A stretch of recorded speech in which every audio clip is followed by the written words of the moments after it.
ফিলিপাইনের কালো জাতের আখ ব্ল্যাক সুগার কেইন চাষে সফল স্বপ্নবাজ তরুণ গোলাম সারোয়ার স্বপ্ন। বিস্তারিত দেখুন রেজাউল করিম রাজুর প্রতিবেদনে।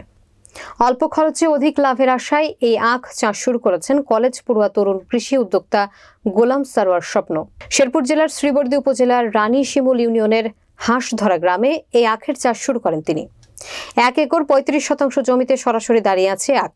আকারে লম্বা এই আখের বাইরের অংশ দেখতে কালো এবং খয়েরি।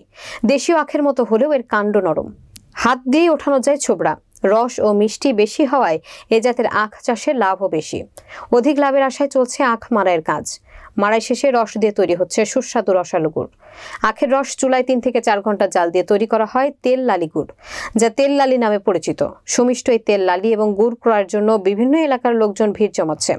তরুণ কৃষি উদ্যোক্তা গোলাম সারোয়ার স্বপ্ন রাজধানী টিভিকে জানান, তার এই আখ মাড়াইয়ের কাজ, গুড় ও তেল লালি প্রস্তুত প্রায় 1 মাস ব্যাপী চলমান থাকবে। আগ্রহীরা এই সুমিষ্ট ঘ্রাণের গুড় ও তেল লালি দেশের যে কোনো প্রান্ত থেকে সরাসরি এসে এবং কুরিয়ারের মাধ্যমে ক্রয় করতে পারবেন।